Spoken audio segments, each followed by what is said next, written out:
coming in. Yes. So good afternoon, everyone. Thank you so much for making the time to come in for this edition of the Goa School Talks. And for those of us who are unaware of what the Goa School is, the Goa School curates unique spellbinding mentoring and learning experiences. And the way it works, the way the model works is like this. So we have mentors and we have fellows. They meet for a 5-day contact program here in Goa. And that gets followed by a year-long mentorship. Coupled with this, we also have the monthly talks that are absolutely free for all to keep everyone engaged with the Goa School. And today, as part of the Goa School Talks, we have Dr. Abhishek Karmali here with us. Dr. Karmali has over 2 decades of experience dealing with students at the higher education level in Goa, having worked as the head of the management department at one of Goa's top undergraduate management colleges. Besides his experience in the field of academics, he has also worked in the corporate sector with exposure to diverse areas such as finance, advertising, shipping, and logistics. In terms of his educational qualifications, Dr. Karmali has got a PhD along with an MBA at the post-graduation level. Currently, Dr. Karmali has set up his own enterprise by the name of Career Crafters, which specializes in career counseling and skills training. So thank you so much for being a part of the Goa School today, sir. Thank you, Jonathan. Thank you for having me. I hope I can make some difference to some people. So, Wonderful. all set. Yes, wonderful. So let's get straight. Thank you for the fantastic introduction. Thank you. Our pleasure. I couldn't have done it better myself. So let's get straight into it. So if you could tell us a bit about your early life and how you got involved into education and career counseling, and if you had any help in choosing that career path. Okay, that's a lot of questions in one. So let me go with my background. See, I come from a middle-class family, a typical Goan family, growing up in the 80s, 90s. And I have an elder brother, and you know how typically it's in every household, where if there is one smarter child, you're always compared to the smarter one. And unfortunately, I was not the smarter one, even though you might think so. Okay. So my brother was really smart, and always had this constant comparison with him growing up. And what would happen effectively is that I looked at him in a good way as a role model for me. So whatever he would do, I would try and emulate. And also because my parents also felt like he was the gifted one, it was more like I had this constant pressure to, try and match up. So I was basically a blank in terms of what career I should be having. Okay, so my brother, however, was very clear. He said he wants to be an engineer. And he was very clear right from the, and in those days, and even now, Indians are obsessed with 2 professions, one is being a doctor, one is being an engineer. So, but he was very clear that he wanted to be an engineer right at an early stage. So then I got into I was not that great performer academically. So then, but I was this, lower end of the distinction to higher end of the first class grading. Whereas my brother was always on the higher end of the distinction spectrum. So in my 10th standard, I managed to get 80%. And that was a big deal. That was a big deal back then. Now maybe not that much because everybody seems to be getting high percentages. And my brother had already taken up science. And I was like, okay, he had taken science. So I think that makes sense. I should also do the same. So I also took up science. And I totally lost out in my 12th. I thought I would become an engineer because my brother was an engineer. So I thought that is a thing to do. But 12th standard, I didn't do well at all. And I had this thing, what to do now? My parents were like, we cannot give you like big capitation money and send you to some engineering college. So you figure out what to do now. So I ended up doing BSc. Okay, and that point of time, and even now, it is considered to be like, oh, you get nowhere, you get admission, and you end up doing your BSc. So, and honestly speaking, that's what happened with me as well. But then after my BSc, again, my question was what to do next, because BSc would not give me a job, a great job at least, right? So my brother had done his MBA after his engineering, so I was like, oh, that's a thing to do. So I ended up doing my MBA. I had no idea otherwise what would be MBA. Now today kids are a lot more informed, and I ended up doing my MBA and got my first job in a shipping company, and I just went with the flow. But as far as you're asking me, how did I end up in teaching? Now this is my background about being totally blank and ending up in a profession which I had no real plans to get into. But how did I get into teaching is a very nice question, because I went to Bangalore after my MBA. I got a campus placement in a shipping company and I went to Bangalore. And my father had retired from government service. He retired as the director of accounts. Okay. So he told me that my brother is already outside Goa, and they would ideally want one of their sons to be here in Goa as they get old, right? So they had a discussion.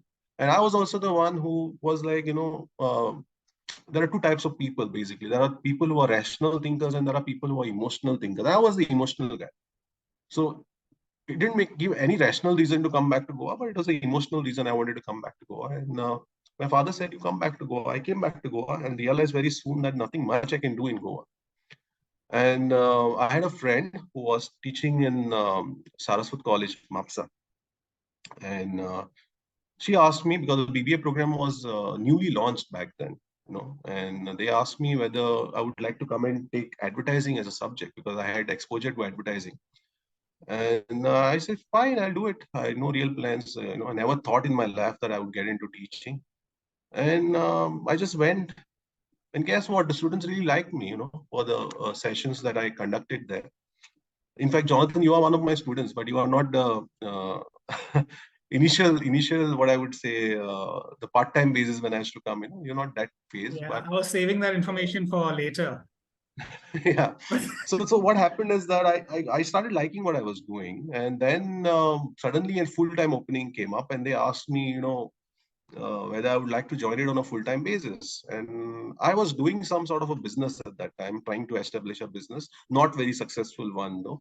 So that's why I was a little open to, just part-time gigs to make some extra money. And I asked them, okay, but this will take a lot of my time. They said, no, it's a half-day job. So I said, great, half-day job, nothing like it. So I said, okay, fine. I went for the interview, I got the job, and that's how I ended up in, academics, totally unplanned, and then who knew that I would spend close to 2 decades, and finally resigned from there as the head of department. In fact, this year I've done that because just felt that I needed to get out and explore myself. But yeah, that's my story. I mean, I don't know if that's interesting, but that's how I ended up here. That's very interesting to see how you did not really plan to get into it, but then ended up spending over 2 decades in it, and having actually retired from a full-time teaching job just this year. In line with that, do you think that there are some mistakes that students make in choosing their careers? And if yes, is there a way that they can prevent those mistakes from happening? See, whatever story I told you is a perfect example of how you make mistakes, because I have made those mistakes. Okay. So, what mistakes I did? Number one mistake I did was I was blindly following my elder brother, whom I looked at my role model. I never really thought of what are my strengths, what are my weaknesses, what can I be good at? Is this a suitable profession for me? Okay, my brother wants to do engineering. Should I do it too? Then he went for his MBA. I ended up doing MBA. I never asked myself or never really knew whether this would be a right thing for me. What are the opportunities?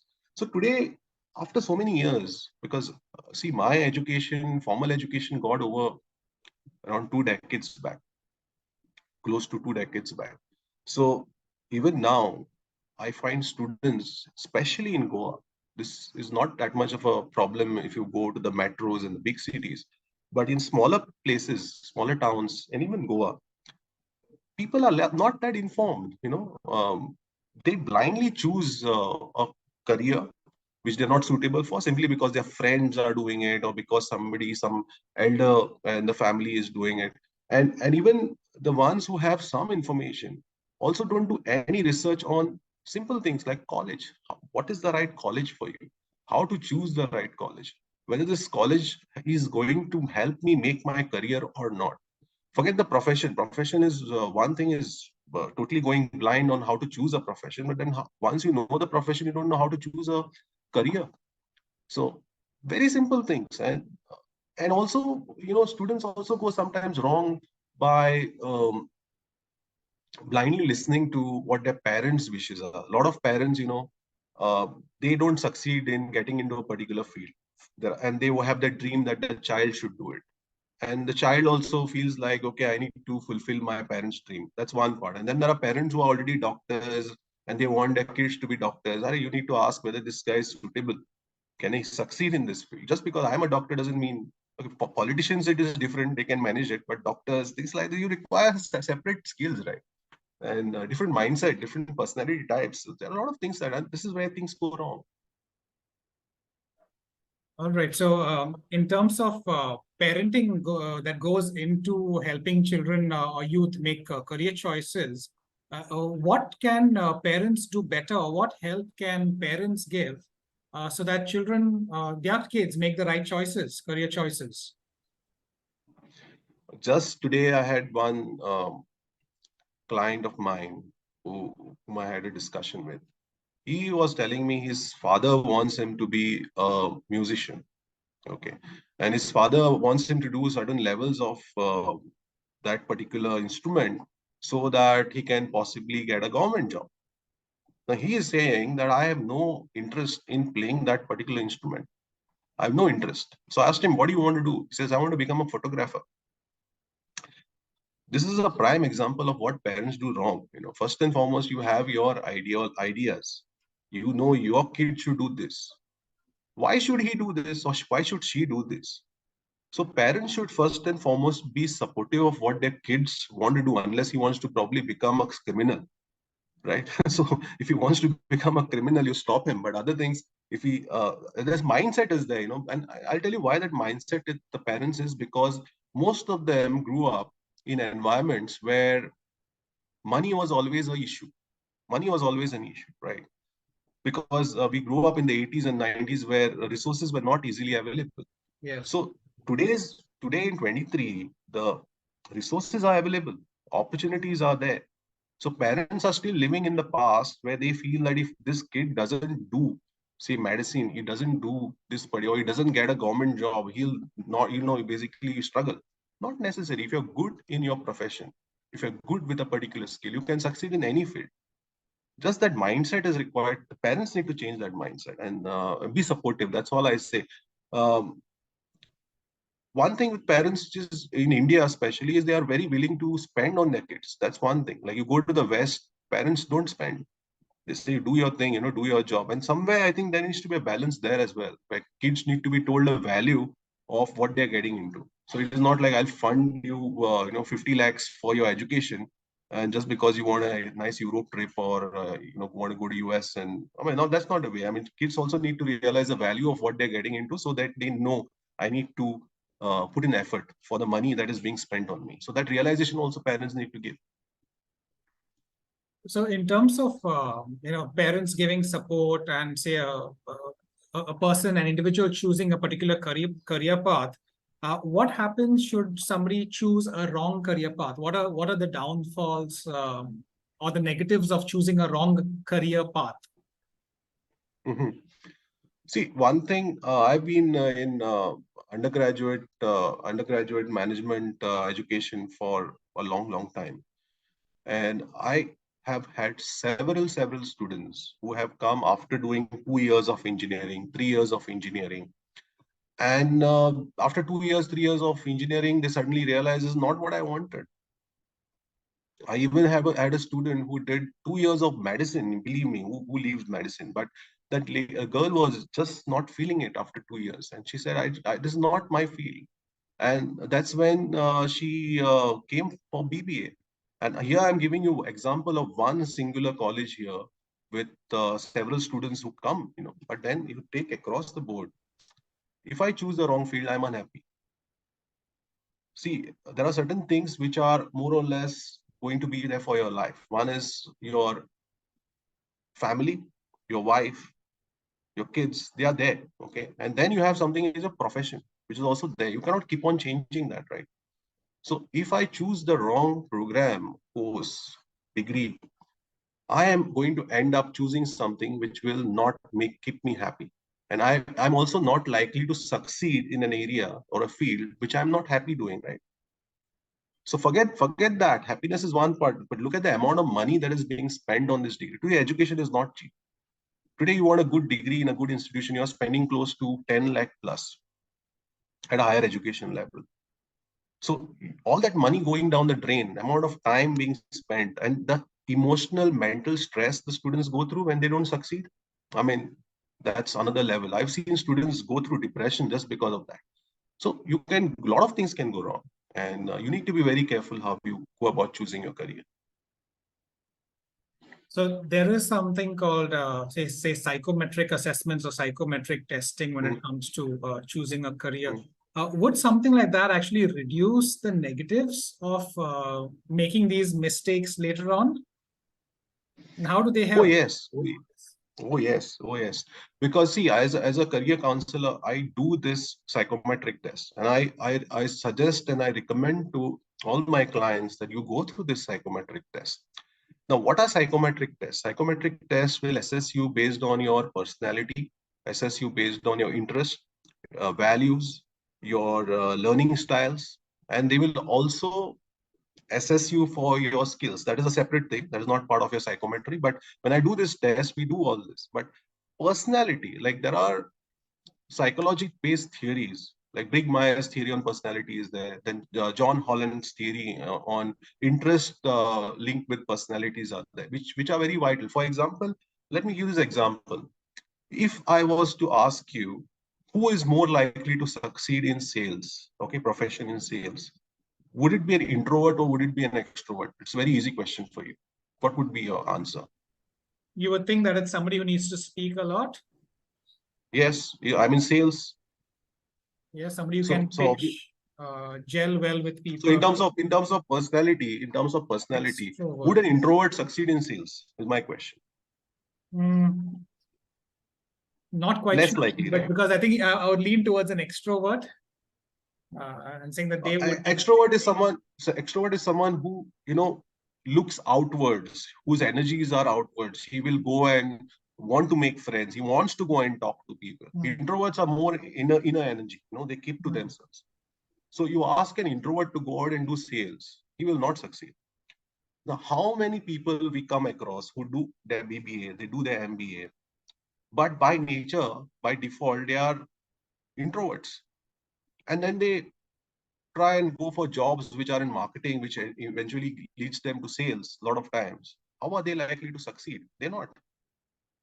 So that's one singular aspect of a psychometric test where you're looking at introvert extrovert, but there are close to 16 traits which can be looked at. Also, interest levels, there are 6 interests. There's some model called as a RIASEC. RIASEC is R stands for realistic, a person who is good with tools, like a dentist, someone like a carpenter, engineer. They need to be good with tools. I stands for investigative, people who are good at research, market research. It could be data analytics. These are people who can be good at that. Then A stands for artistic, people who are creative. S stands for people who are more social. They like to go and meet people, do things for people. Politicians, for example. Uh, E stands for enterprising, people who are influencing. They are more likely to be in businesses. C stands for conventional. They like to do the more conventional database numbers like accounting. So I'm just telling you how, if I was to assess you, this is something that even if you more or less have an idea, you will not be able to tell me what you exactly fall in. But when we do this psychometric test, a lot of these things will come out. and exactly tell me what would be the most suitable, career for you based on your personality and your values and your interests. Now, question is, do you need to do this? Is it required to do this? It's your choice. Finally, everything is based on your choice. But if you ask me, if you go to places like Mumbai, Bangalore, Pune, all these big places, bigger cities, they are already doing it. It is big time. Kids are doing this, adults are doing this. Even I want to change my profession as it's not only meant for kids, even if as an young uh, professional, I want to change my career, but not happy. Then what would be suitable for you? The psychometric test will help you. And it is definitely a must for anybody who is, in his 9th, 10th, or 11th, 12th. These are major points where you are choosing. But unfortunately, what happens is we all feel, oh, I know what I want to do because my brother did it. And here I am. But then, yes, this test do help a lot, but you can't force it on anyone. So what's the source of, if a student does want to make the right choice and undergo psychometric testing, so they get a clearer idea about themselves, where would they get such an assessment done? For such an assessment, you can get it done through someone like me, who is a career counselor. Okay. Okay, but problem is you should feel mentally ready to approach one. A lot of basic problem with most of the people is I don't feel a need for it, right? Why should I feel? I'm already know after my BBA or after my 12th standard, I'm going to do X, Y, Z. My question to you is, how are you so sure about it? Okay, if you are 100% sure, then okay, no one can say no to that. But I know for a fact that majority of the kids have very less idea, and they are more or less influenced by their peers, parents, friends, which effectively makes them choose certain paths where you can go wrong. So my advice is you approach somebody who's an expert in the field instead of asking your parents or Google for that matter, and spend some time. Because see, you are going to go and spend some money, you're going to spend some time with an expert, but this is going to have repercussions on the rest of your life, right? But we don't look at that. Like, you go to a doctor when you are sick, you also go to a doctor and do a health checkup. So why not a career counselor for your career, which is probably going to affect your life effectively, right? So that's my advice. So if somebody does want to avail the services of a career counselor to get a better idea about themselves and which career they would like to choose, is it an expensive service that an individual would have to shell out money for, and how much would that be around? Oh, again, expensive is very relative. Yeah. Right? Expensive is very relative. I know people who, experts in the field who will charge you 10,000 plus for a session. Okay. And I know experts who will charge you around 2,000 rupees for a session. So it is basically, I would look at it at two levels. One is the demand supply. So how many people in your state are looking for a service like that? Okay, this is big time in places like Pune, bigger cities. So they definitely charge a lot more, especially the experienced ones charge a lot. But someone like me, for example, I charge around 2,500 for a session, which includes actually, initial talk with the student. I talk with or any candidate. I do have an initial discussion. Then I make that person answer a psychometric test, and then I have a create a report based on the findings of the psychometric test, and I have a proper sitting with the candidate to make him understand what are the careers suitable for him based on the findings of the psychometric. This entire thing is like doing a blood test. You do your blood test. You've seen how many pages a blood test might run into, right? So for a blood test, you will probably pay 5,000 if you are doing a full-fledged blood test with all the things. But we feel it is important, right? But when something like this with a career counselor, oh, he's charging a lot of money. It's not a lot of money because you're spending hours with the candidate and you're talking about doing something or advising that uh, person about his life. So money wise, I would not say it is relative for the value that you're getting from a good person. Okay. I would consider myself in that league. Okay. So I would say that your spending time with me is worth a lot more than the small amount of money that is being paid. We currently have a lot of new age careers that are coming in post the pandemic, even more so. What do you think are some of the careers that are most lucrative for the students today?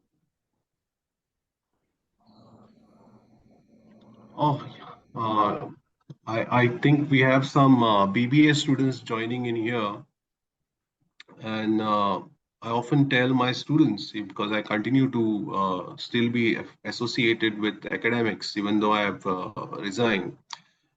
Today, data analytics is one career which is really, big. A lot of opportunities in data analytics. Now, what is data analytics? Is basically people who can interpret data and give meaning to data in simple terms. So businesses today are loaded with a lot of data, but how do you convert that data into decisions? So that's one area which is really big. People were able to work with those softwares, interpret that data, give meaning to it. Data analytics, data scientists. This is one domain area. Second area which I would look at is digital marketing. Big opportunity in digital marketing. People who are good, because if you look at it, how we have shifted from the regular mass media to the digital format in the last 10 years. I think the migration is more or less complete. How much time do we spend on TV nowadays? Not much, right? So most of the people are online all the time. So for companies to reach out to them, market their products, you require good digital marketers, and that's one big opportunity there. In terms of other fields, another field that is really opening up today is AI, artificial intelligence. So in fact, I was surprised to know that Goa University has started a post-graduation program in AI. So students who are more inclined towards engineering can look at that. Even BSc students, people who are doing the BSc in computer science can look at AI, because that's one field which is really going to explode in the next decade or so. So these are some of the professions I would like to highlight. Some of the older professions obviously are not going out of demand. Like, it's never going to be a doctor is never going to go out of demand unless we have cyborgs as doctors in the near future, right? So but yes, I would still say that these are three professions I would like to point out as the areas which can good opportunity for a lot of people who want to get in. So would you say that a specialization and considering the Indian job market currently, do you think specialization is the key for a young person just starting off their career, or should they be more open to a diverse uh, career option in front of them? There is no yes or no to that. It entirely depends on what profession one chooses. Like, if I was to say, take the management domain, for example. Management domain, you can get away with not having specialization. Okay. But let's say you are a doctor. There are not many takers for a general doctor nowadays. You require an area of specialization, especially even something like an engineering today. If I have specialized in AI field, then that obviously opens up a whole lot of domain which is specific to my expertise. So, but then again, it depends entirely on what profession I'm choosing. Some professions you require that expertise, and you need to say that you are an expert in this particular field. Whereas there are professions where you can get away with a general degree without a specific expertise. Like I say, management domain is one area, but eventually it will take you to an area of expertise through the work that you're doing. So I choose, let's say if I do my MBA, which is a general MBA, and then I end up in a marketing job. Eventually, marketing is going to give me a specialization and going to give a super specialization. Let's say I get into market research or I get into advertising, then that will be what my skill sets would be developed in that domain, eventually. But these fields don't require you to come specialized.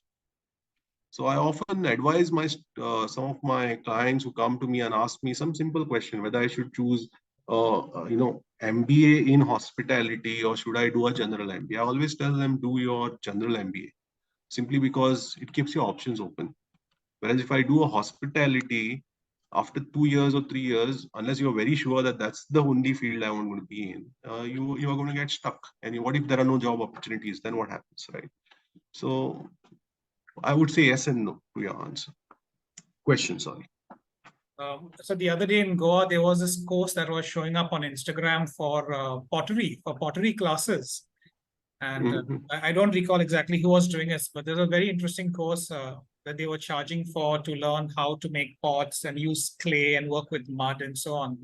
Now, let's say there's a person who says, okay, I've done a 3-year graduation say, in BBA, for example, and then says, there's a market for designer pots, for example, and I would like to be that potter who can do that. Now, should I choose something like, say, pottery or gardening, or even making my own shoes for that matter? Um, what courses or what avenues do I have to get into something like that? Oh, that's a little tough, because most of our formal education, you would not get such degrees or certificates which offer you that.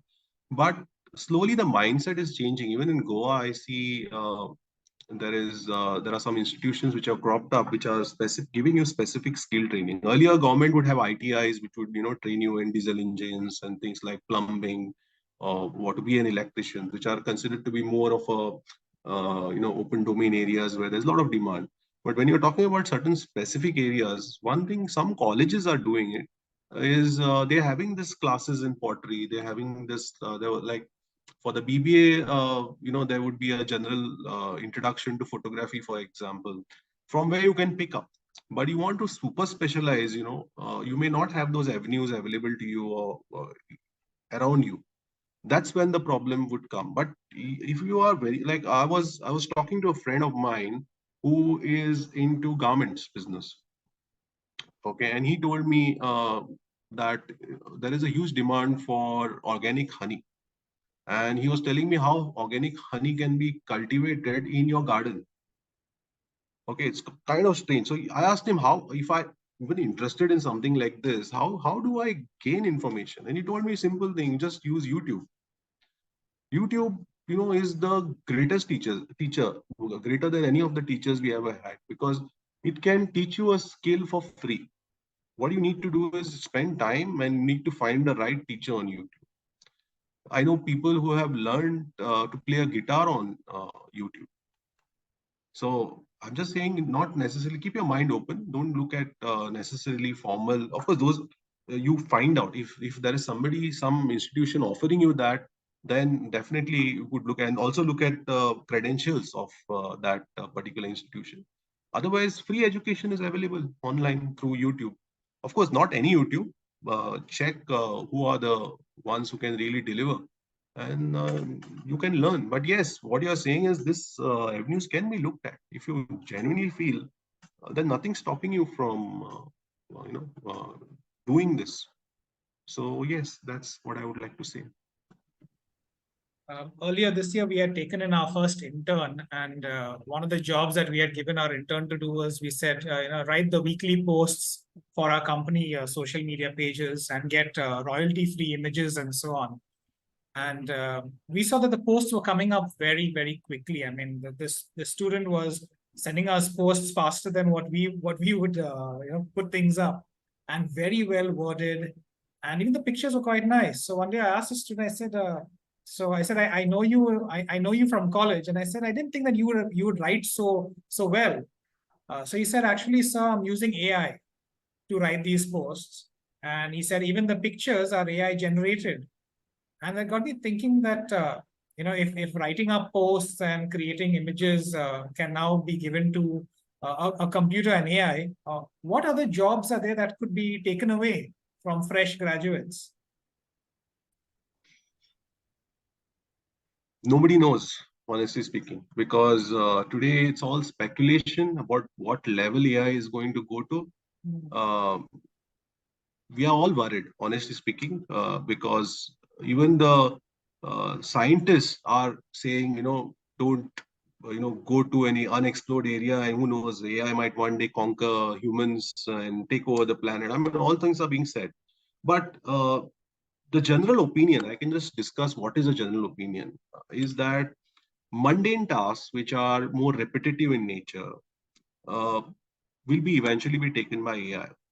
So what you need to do is you need to basically scale up the ladder and get into areas where your work is not basically something. What is a repetitive task? Repetitive task is uh, like in a factory, for example, if just doing packing.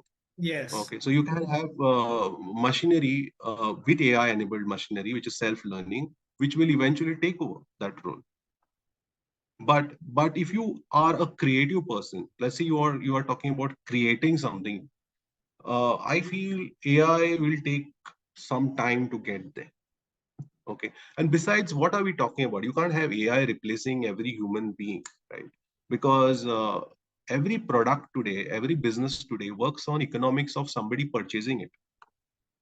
So if all your jobs are going to be taken by AI, then your economy is going to crash, right?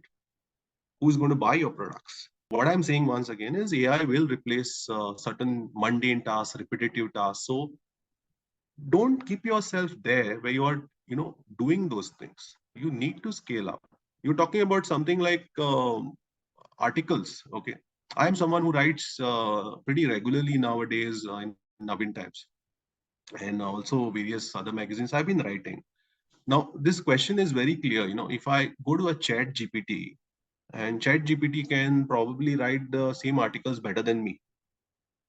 Now, do I compete with the chat GPT? No, not at all. In fact, I would like to use chat GPT to make my articles better, right? So I would use a chat GPT, understand certain things for information. And I need to then, as a person who's writing articles, I need to be able to connect with my audience, which chat GPT cannot do. Chat GPT can only give a computer, write up, which it feels that everybody should understand. So it's where I fit in is I need to fit into understanding my audience, and I can then make those articles which fit. So even there, ChatGPT can't beat me. So I need to work with ChatGPT rather than to compete with it. We just on a last note, I just want to touch upon the point of we've been speaking a lot about people at the nascent or the entry level of their careers. What about somebody who spent, say, 2 years, 5 years, 6 years, and is not very happy with the way things are going? Would career counseling and the kind of tests that you're talking about help the individual there at that point? Oh yes, in fact, let me. I have told you my story, right? I told you my story about how I got. In fact, I didn't tell you about my first job. In fact, after my graduation, I was like, I had no clarity on what I, and since I'd done my BSc, my brother said, you apply for a job in a pharmaceutical company as a MR. And I had no idea what the hell is MR. MR is a medical representative, by the way. So he said, just go for the interview. I went for the walk-in interview, and guess what? I got the job because I was that damn good. Okay. So, and then forget about me being that damn good. After 1 month, I realized I'm not that damn good. Okay. I don't like this, whatever I'm doing. So I just quit it. I just quit the job after a month and decided, okay, I'll do my MBA. That part I skipped in my earlier part. And then after my MBA, I told you I got into a shipping company.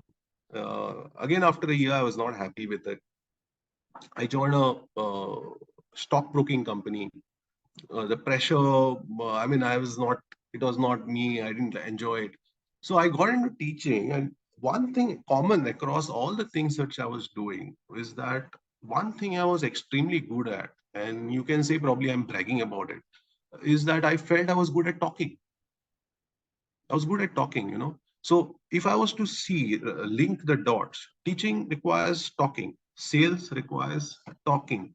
Okay. So if I was to be a MC in a for a function, it requires talk. I can do a damn good job over there, I feel. Okay, because I'm good at talking. I'm doing counseling right now, which requires talking. So what is the common point across? Now, for me, at my age, I understand this.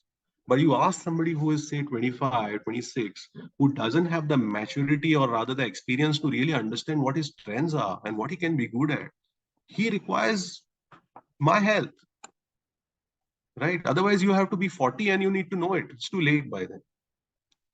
And even in my case, I changed my career. In my 40s, I changed my career.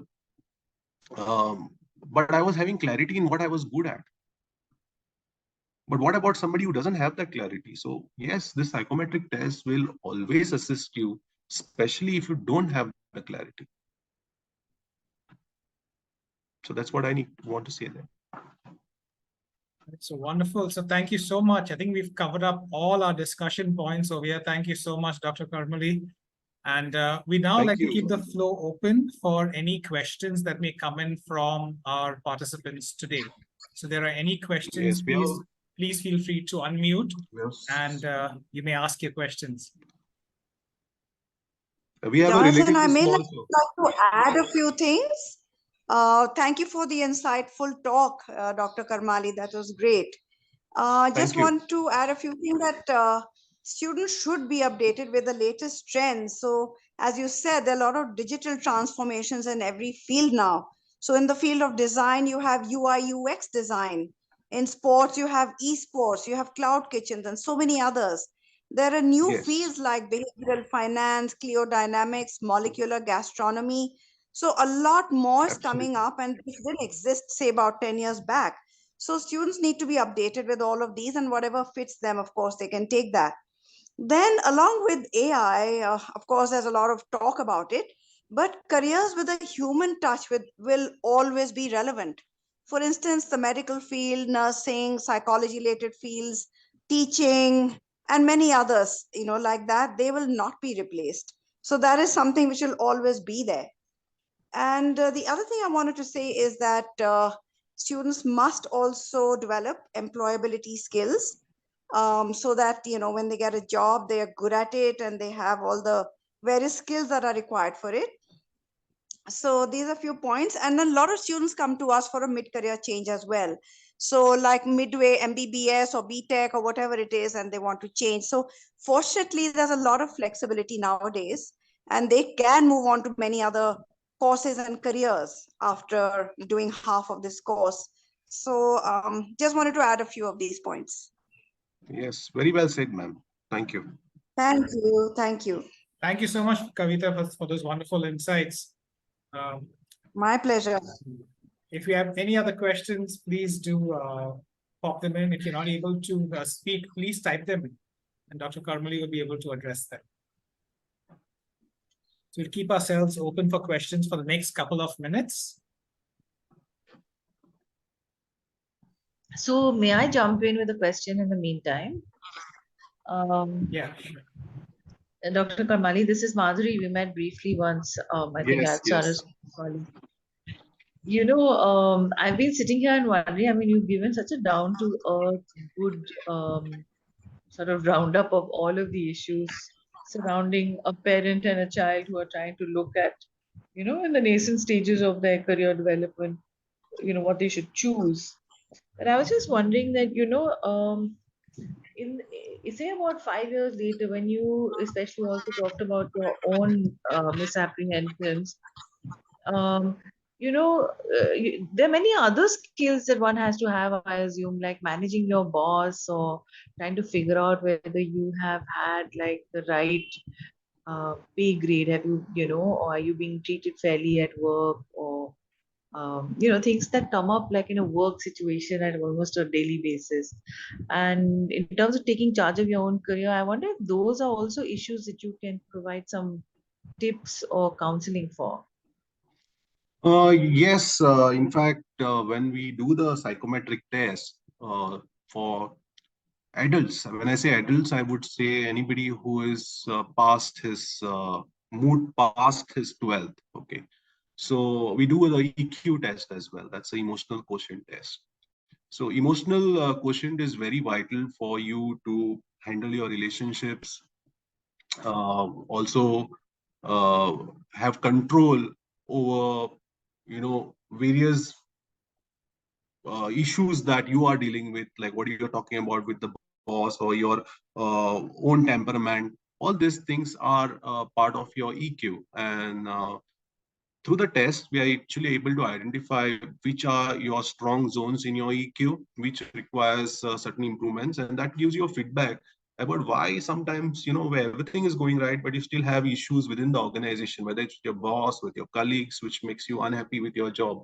And again, pointing out this psychometric test with the EQ is very useful for you to get an assessment of where you are and why you have these issues. Thank you. That's very useful. Thank you. All right, so thank you very much. I think we don't have any more questions here. We will be uploading this video recording through the social media channels of the Goa School shortly as well. So thank you all Hi, for attending this. I'm so sorry, we have a question. I've got one question. Yeah. Yes, Hi, Anand, go Dr. Karmali. This is Aditya here. Okay, I'm from Vasco. So I just had a question. I've been working into sales and I've worked in different departments. Like as you said, you have been working in shipping. I've worked in shipping. I've worked in logistics and sales as well, but still feel I'm not satisfied with the work that I've done in my past, and something feels missing. Like I don't know why. Like I feel sometimes I'm stuck. I don't know. This is not the thing that I should be doing. So in this case, what should I do? Easier said than done, right? Because I don't know your situation. There are a lot of things. In fact, I would like to tell you that you are not alone. A vast majority of us feel stuck in whatever we are doing for various reasons, because we have other aspirations. Some of us have entrepreneurial dreams, where we don't feel happy in any job that we might be doing. So, but then whether you are in a position to do anything about it is your life situation, which you need to evaluate. Whether is it actionable? Like in my case, I decided to quit my job in my 40s because I was in a position to do that. Right. So it cannot be an impulse decision that, okay, I just get up and I do it. You can do it in your 20s, maybe. You could do it, but as you have more responsibilities, you have a family, it gets tougher. Now, in your case, you're saying you're feeling stuck. I need to really sit down and discuss with you why you would feel that, but then you're not alone. A lot of us feel that way. And what are the opportunities available for you? Whether it's a change in industry that will help you, it's a change in a particular job that will help you, or it is altogether about your pursuing your entrepreneurial dream. So you will have to really sit and understand that part. Only then it is something that can be discussed. Beyond that, I just want to say that your feeling is normal, and most of us feel that way at some point in our lives. Okay, doctor. So if there is any guy who wants to contact you and talk to you about, as you said, there are certain EQ tests and the other tests that can be done, to really find out what is the right thing he can do in his career. So how do he contact you? Is there any contact number or anything that the person may get in touch with you? Otherwise, I'm available on Google. You just type Abhishek Karmali and you will get my profile. Career Crafters is the company through which I deal in. So yeah, reaching out to me is quite easy. Hello. Yeah. Yes. So Yes. could you, like, I wanted to know for digital marketing, like, do you need like a profile where you can influence people, or like you can use something else to, like, I wanted to know about digital marketing. So you're a BBA student, right? Yeah. So you're already halfway there. You're already halfway there. So first thing you need to do is get your qualifications, get your degrees right. So if you want to pursue a career in digital marketing, first thing is you already done your BBA. So next thing is you need to do your MBA through a good institution. Okay, not through any XYZ institution which is unknown, from a good institution. And specialize in marketing, and more specifically in digital marketing. So once you have that, it clears your field and creates more opportunities for you to get in this field. So it's not about personality or anything So it is about the degrees that you possess, which will help you get in this field. Of course, your personality will make you more suitable for this, or not, may Yeah, not make thank you you. suitable. Yeah. So Yeah. get your degrees right. But That's all. okay, sir. Thank you. All right, so wonderful. Thank you so much for being a part of this call. And we will be uploading this shortly. Dr. Abhishek Karmali, thank you so much for being a part and sharing your wonderful insights and your experiences with us. Thank you, Jonathan. Thank you, Goa School, for having me here. I really enjoyed myself. I do wish that we had a larger number of people, but I also feel that we need to start somewhere, and maybe the message needs to go out there, and who knows, maybe we can get more people. Because all you need to do is ask, right, and seek information. And I'm there. Thanks once again. Pleasure. Take care. Thank you, everybody. Yeah, thank you. Thank you. Bye. Bye.